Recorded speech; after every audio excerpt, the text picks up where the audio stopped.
Baiklah, di sini saya akan menjelaskan terkait definisi enzim itu sendiri. Enzim merupakan senyawa kimia berupa protein yang bekerja sebagai biokatalisator. Biokatalisator inilah yang akan mempercepat suatu reaksi kimia namun tidak ikut bereaksi. Reaksi bisa berupa reaksi pembentukan atau anabolisme, reaksi pemecahan atau katabolisme, dan juga reaksi perubahan. Di reaksi perubahan inilah produk akan dihasilkan. Selanjutnya, saya akan menjelaskan terkait struktur enzim itu sendiri. Yang pertama, enzim terdiri dari substrat. Substrat adalah molekul yang akan bereaksi dan dikenali oleh enzim. Substrat akan menempel pada sisi aktif enzim nanti. Lalu yang kedua ada sisi aktif. Sisi aktif adalah bagian dari enzim yang memiliki bentuk khusus untuk mengikat substrat. Disinilah reaksi kimia terjadi. Interaksi antara sisi aktif dan substrat seperti layaknya kunci dan gembok. Lalu yang terakhir ada enzim. Enzim terdiri dari dua bagian. Bagian yang pertama disebut dengan apoenzim. Apoenzim adalah bagian protein dari enzim yang tidak aktif tanpa adanya kofaktor. Lalu bagian kedua yaitu kofaktor. Merupakan komponen non-protein, bisa berupa ion logam ataupun koenzim yang membantu aktivitas enzim. Lalu, gabungan dari apoenzim dan juga kofaktor itu dinamakan dengan holoenzim, merupakan bagian enzim yang aktif.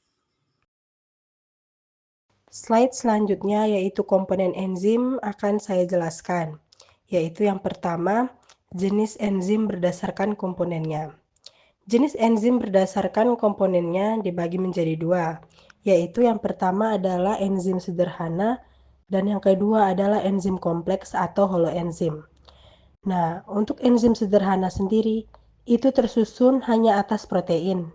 Kemudian sisi aktifnya juga terdiri dari protein. Dan yang terakhir tidak memerlukan komponen tambahan untuk berfungsi. Lalu untuk enzim kompleks, itu terdiri dari apoenzim, yaitu komponen proteinnya, kemudian kofaktor, yaitu komponen non-protein yang membantu kerja enzim. Enzim ini tidak aktif tanpa kofaktor, dan jika apoenzim rusak, kofaktor akan lepas dan enzim menjadi tidak aktif. Kemudian yang kedua, jenis kofaktor pada enzim kompleks. Berdasarkan jenisnya, kofaktor ini terbagi menjadi dua, yaitu kofaktor anorganik. Yang pertama, merupakan ion logam anorganik yang terikat lemah pada apoenzim. Contohnya Zn2+ pada enzim bikarbonat anhidrase. Kemudian yang kedua, koenzim. Merupakan senyawa anorganik, bukan logam. Terikat lemah pada apoenzim, contoh vitamin atau turunannya seperti NAD+, CoA, dan FAD. Dan yang terakhir adalah gugus prostetik. Gugus prostetik ini merupakan kofaktor berupa ion anorganik atau senyawa anorganik. Gugus prostetik ini terikat kuat pada apoenzim dan tidak mudah lepas. Berperan penting dalam aktivitas enzim. Contohnya adalah enzim katalase yang memiliki gugus prostetik berupa Heme yang mengandung zat besi atau Fe. Contoh-contoh enzim. Yang pertama yaitu enzim amilase. Enzim amilase berfungsi untuk menguraikan amilo menjadi maltosa. Nah, amilase ini berada di air liur dan pankreas. Lalu yang kedua yaitu enzim pepsin. Enzim pepsin menguraikan protein menjadi peptida yang ada pada lambung. Ketiga yaitu tripsin. Enzim tripsin berfungsi untuk menguraikan peptida menjadi asam amino yang ada pada usus halus. Lalu yang keempat, enzim laktase. Enzim laktase berfungsi untuk menguraikan laktosa menjadi glukosa dan galaktosa. Enzim laktase berada pada usus halus. Yang kelima yaitu enzim lipase. Enzim lipase berfungsi untuk menguraikan lemak menjadi asam lemak dan gliserol. Enzim lipase berada pada pankreas dan usus halus. Yang keenam yaitu enzim DNA polimerase. Enzim DNA polimerase berfungsi untuk menyintesis DNA baru dari cetakan DNA. Enzim DNA polimerase berada pada inti sel. Lalu yang ketujuh yaitu enzim RNA polimerase. Enzim RNA polimerase berfungsi untuk mensintesis RNA dari cetakan DNA. Enzim RNA polimerase berada pada inti sel. Yang kedelapan yaitu enzim katalase. Enzim katalase berfungsi untuk menguraikan hidrogen peroksida menjadi air dan oksigen. Enzim katalase berada pada sel hewan dan tumbuhan. Yang kesembilan yaitu enzim invertase atau sukrase. Enzim invertase berfungsi untuk menguraikan sukrosa menjadi glukosa dan fruktosa. Enzim invertase berada pada usus halus dan seberapa mikroorganisme. Lalu yang ke-10 yaitu enzim dekarbosilase berfungsi untuk menghilangkan gugus karboksil dari asam amino dalam metabolisme. Enzim dekarbosilase berada pada berbagai jaringan tubuh. Sifat-sifat enzim. Sifat-sifat enzim ada 5. Yang pertama yaitu enzim tersusun atas protein sebagai komponen utama. Enzim merupakan molekul biologis yang sebagian besar terdiri dari protein. Struktur protein ini sangat penting karena menentukan bentuk aktif enzim yang memungkinkan enzim bekerja secara efektif. Beberapa enzim juga memiliki bagian non-protein yang disebut dengan kofaktor, seperti ion logam atau koenzim untuk membantu fungsinya. Yang kedua, yaitu biokatalisator untuk mempercepat reaksi kimia. Enzim berfungsi sebagai biokatalisator, yaitu mempercepat laju reaksi kimia tanpa ikut habis dalam reaksi tersebut. Dengan menurunkan energi aktivasi, enzim memungkinkan reaksi berlangsung lebih cepat dan efisien di dalam sel. Yang tiga, yaitu bekerja secara spesifik. Enzim bersifat spesifik terhadap substrat tertentu, seperti kunci dan gembok. Artinya, satu jenis enzim hanya akan bekerja pada satu jenis reaksi atau substrat tertentu, karena hanya substrat yang sesuai dengan bentuk sisi aktif enzim yang dapat bereaksi. Yang keempat, yaitu enzim tidak akan ikut berubah bentuk menjadi produk. Dalam reaksi kimia yang dikatalisis oleh enzim, enzim hanya membantu mempercepat reaksi, tetapi tidak mengalami perubahan permanen. Setelah reaksi selesai, enzim tetap dalam bentuk semula dan dapat digunakan kembali. Yang kelima, reusable. Karena enzim tidak berubah selama reaksi, enzim dapat digunakan berulang kali untuk mengkatalisis reaksi yang sama tanpa kehilangan efektivitasnya, selama kondisi lingkungannya seperti suhu, pH tetap mendukung. Yang keenam, bisa melakukan reaksi bolak-balik. Nah, enzim dapat mengkatalisis reaksi kimia dalam dua arah, baik pembentukan maupun penguraian suatu senyawa, tergantung pada kondisi reaksi seperti konsentrasi substrat dan produk. Nah, reaksi ini bersifat reversible. Klasifikasi enzim. Enzim dapat diklasifikasikan berdasarkan lokasi kerjanya dalam sel, yaitu enzim intraseluler dan enzim ekstraseluler. Enzim intraseluler adalah enzim yang diproduksi dan bekerja di dalam sel tempat enzim tersebut dibentuk. Contohnya enzim Rubisco yang diproduksi dalam kloroplas. Enzim ini berperan dalam siklus Calvin untuk fiksasi karbon, proses penting dalam fotosintesis yang mengubah karbon dioksida menjadi molekul gula. Sebaliknya, enzim ekstraseluler diproduksi di dalam sel, tetapi bekerja di luar sel tempat pembuatannya. Contohnya adalah katalase, enzim yang diproduksi di retikulum endoplasma dan bekerja di peroksisom. Katalase berfungsi menguraikan hidrogen peroksida yang bersifat toksik menjadi oksigen dan air untuk melindungi sel dari kerusakan oksidatif. Penyebaran enzim. Enzim dalam sel tersebar di berbagai organel, masing-masing dengan fungsi tertentu. Pertama, enzim fotosintesis, seperti ribosa 1,5-bifosfat, karboksilase atau oksigenase atau disebut juga Rubisco, ditemukan dalam kloroplas. Enzim ini berperan penting dalam mengikat karbon dioksida pada proses siklus Calvin untuk menghasilkan glukosa sebagai sumber energi. Kedua, enzim respirasi aerob, termasuk sitokrom dan dehidrogenase, berada di dalam mitokondria.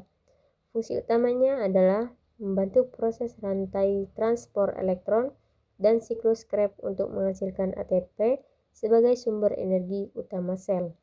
Selain itu, enzim respirasi anaerob, seperti enzim glikolisis, terdistribusi dalam sitosol.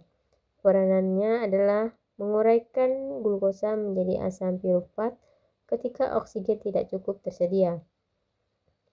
Enzim yang terlibat dalam proses pembelahan sel atau mitosis, seperti DNA polimerase dan siklin, berada di dalam nukleus. Fungsi enzim ini memastikan replikasi DNA dan pembagian materi genetik berjalan dengan tepat untuk menghasilkan dua sel anak yang identik. Selanjutnya adalah mekanisme kerja enzim. Mekanisme kerja enzim ini dibagi menjadi dua berdasarkan teori yang mendasarinya, yaitu teori pertama adalah teori lock and key dari Emil Fischer. Teori ini menjelaskan bahwa sisi aktif enzim harus pas dengan bentuk substrat, seperti kunci dan gembok. Teori ini juga menjelaskan bahwa bentuk sisi aktif enzim kaku atau tidak fleksibel dan tidak berubah. Hanya substrat yang cocok yang dapat menempel dan bereaksi. Dan teori ini juga menggambarkan spesifitas tinggi antar enzim dan substrat. Kemudian yang kedua adalah teori induced fit dari Daniel Koslan. Teori ini menjelaskan bahwa sisi aktif enzim bersifat fleksibel, dapat menyesuaikan diri atau diinduksi oleh substrat. Teori ini juga menjelaskan bentuk enzim berubah sedikit untuk mencocokkan substrat yang sesuai. Kemudian hanya substrat tertentu yang dapat memicu penyesuaian bentuk enzim, serta substrat yang tidak cocok tidak dapat mengubah bentuk sisi aktif enzim. Golongan enzim. Enzim sendiri digolongkan ke dalam 6 golongan kerja utama berdasarkan reaksi kimia yang mereka katalisis menurut klasifikasi IUB-MB, yaitu International Union of Biochemistry and Molecular Biology. Berikut ini adalah ke-6 golongan tersebut. Yang pertama adalah oksidoreduktase, yaitu katalis reaksi oksidasi reduksi atau yang disebut dengan transfer elektron. Contohnya adalah dihidrogenase dan oksidase. Yang kedua adalah transferase, yaitu memindahkan gugus fungsional dari satu molekul ke molekul lain. Contohnya kinase dan aminotransferase. Yang ketiga adalah hidrolase, memecah senyawa dengan menggunakan air atau reaksi hidrolisis. Contohnya itu adalah protase, lipase, dan amilase. Yang keempat adalah liase, yaitu memecah ikatan CC, CO, CN tanpa menggunakan air atau redoks. Contohnya dekarboksilase dan aldolase. Yang kelima adalah isomerase, yaitu mengkatalisis perubahan struktur dan satu molekul isomerasi. Contohnya isomerase dan epimerase. Yang keenam atau yang terakhir adalah ligase atau sintase, yaitu menggabungkan dua molekul dengan pembentukan ikatan baru, biasanya dengan konstruksi ATP. Contohnya adalah DNA ligase dan sintase. Pada slide kali ini saya akan menjelaskan regulasi kerja enzim, yaitu senyawa yang bisa meregulasi atau mengkontrol kerja enzim. Regulasi kerja enzim melibatkan aktivator dan inhibitor. Aktivator sendiri berfungsi untuk menstimulasi atau mendorong kerja enzim, sedangkan inhibitor untuk menghambat kerja enzim. Nah, apa sih perbedaan aktivator dan kofaktor? Aktivator sendiri menempel di sisi allosterik enzim dan fungsinya hanya menstimulasi sisi aktif enzim supaya bisa berubah menyesuaikan substrat. Nah, untuk kofaktor sendiri yaitu menempel di sisi aktif dan berfungsi untuk membentuk sisi aktif. Ada juga enzim allosterik. Enzim allosterik sendiri yaitu enzim yang memiliki sisi aktif dan sisi allosterik untuk mengikat suatu modulator. Kemudian memiliki satu atau lebih sisi allosterik atau regulator.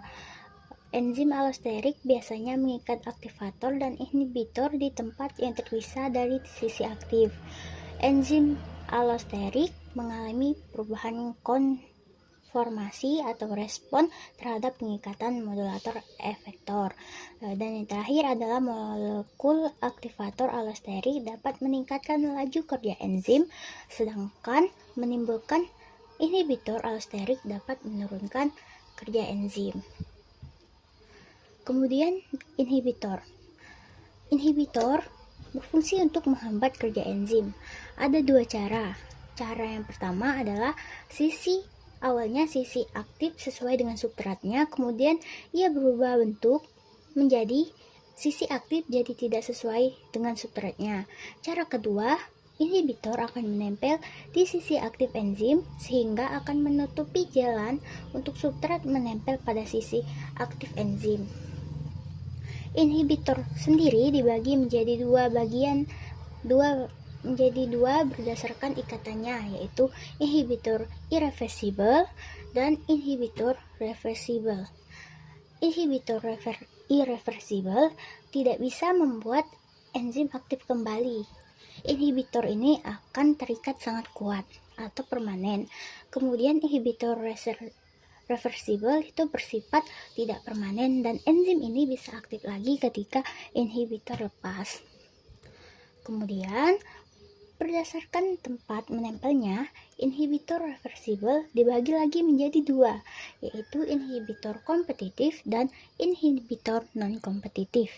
Inhibitor kompetitif sendiri yaitu adalah dia bersaing memperebutkan sisi aktif enzim, sedangkan inhibitor non-kompetitif itu berikatan pada situs selain situs aktif enzim atau situs allosterik. Inhibitor non-kompetitif tidak akan menghalangi substrat untuk berikatan dengan enzim, tetapi ia akan mengubah bentuk enzim sehingga aktivitas kataliknya menurun atau tidak dapat terjadi. Selanjutnya, terdapat faktor-faktor yang mempengaruhi kerja enzim. Yang pertama ada suhu, lalu yang kedua ada pH, yang ketiga ada konsentrasi. Konsentrasi ini terdiri dari enzim, substrat, dan produk. Yang terakhir ada keberadaan aktivator dan juga inhibitor. Pertama, saya akan menjelaskan terkait faktor suhu. Enzim yang kita ketahui merupakan salah satu komponen dari protein. Protein bekerja dipengaruhi oleh suhu. Artinya, laju kerja enzim dipengaruhi suhu. Suhu yang tinggi, maka laju kerja enzim akan tinggi. Saat suhu tinggi, maka molekul substrat dan sisi aktif enzim akan aktif bergerak dan saling bertumbukan. Lalu yang kedua, penjelasan terkait pH atau tingkat keasaman. Enzim memerlukan pH yang optimal supaya struktur enzim itu berada di keadaan yang stabil. Jika pH terlalu tinggi atau rendah, struktur enzim akan rusak dan membuat ikatan dengan substrat tidak optimal. Setiap enzim memiliki pH optimalnya masing-masing. Penjelasan yang ketiga yaitu konsentrasi. Konsentrasi ini terdiri dari enzim, substrat, dan produk. Yang pertama, konsentrasi enzim.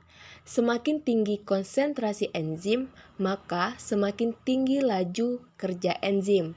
Jika enzimnya banyak, sisi aktif yang siap mereaksikan substrat akan semakin banyak juga. Pada konsentrasi produk, saat jumlah produk sudah banyak, produk akan jadi inhibitor. Lalu inhibitor inilah akan mengubah sisi aktif enzim untuk menghambat laju kerja enzim untuk berikatan dengan substratnya nanti, sehingga akan membuat laju kerja enzim itu menurun. Mekanisme feedback negatif untuk mencegah kelebihan produk yang dihasilkan. Yang terakhir adalah penjelasan terkait aktivator dan juga inhibitor. Aktivator adalah molekul yang meningkatkan aktivitas enzim. Mereka membantu enzim bekerja lebih efisien dalam mengkatalisis reaksi. Sedangkan inhibitor adalah molekul yang menurunkan atau menghentikan aktivitas enzim. Mereka mencegah enzim mengkatalisis reaksi dengan efektif. Aktivator dan inhibitor ini dibagi lagi menjadi dua bagian.